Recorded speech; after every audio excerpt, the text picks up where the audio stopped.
Welcome back to the Trading Desk. As we discussed in the last segment, we're pretty much in general agreement that maybe the worst is behind us on the equity markets. You and I are looking for a pullback to buy as traders. Jesse, may not happen.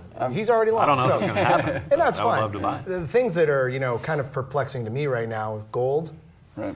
Treasury yields are moving higher, but gold is moving lower. So that's a little bit contradictory.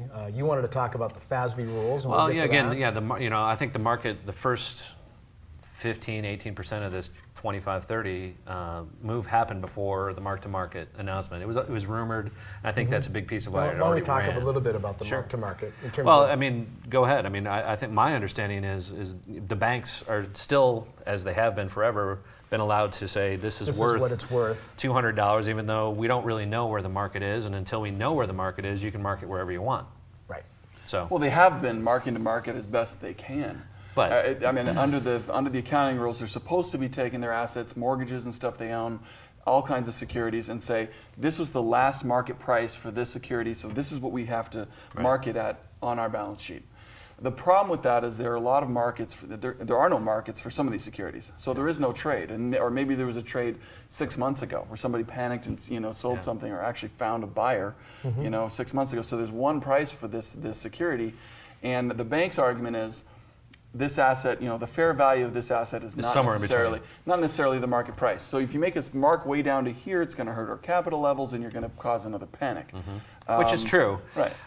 But, and this is still, to me, where the problem lies, is that I think the Fed, through all of these measures, lowering interest rates, flooding, printing money, changing the, or keeping the FASB rules as they are, is trying to buy more time. They really still don't know how that market's going to play out and who the participants are going to be. Well, a couple of the negative things you still haven't seen is you have not seen a bank buy another bank. That would be another participant in the market. You saw Wells buy Wachovia. Yeah, but not in the last 6 months. That was a long time. That was ago. during the distress times. So you still don't have anybody stepping up to say, okay, I'm going to buy. I see some value. Right. I see some value at somewhere in this range.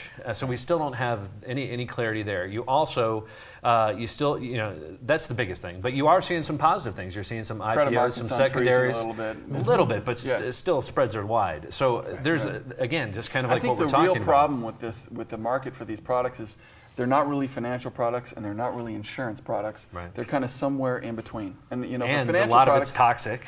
A lot of it's toxic, and so you have insurance companies like AIG that were just crushed by these kind of CDOs and being party to these transactions, and then you have banks that are on the other side of that transaction and account for it differently, and it's just a huge fiasco. And it's going to take a lot of investigation and regulation to kind of overhaul the whole deal. And you will have participants, brand names, I believe, that will fail over the next year to two.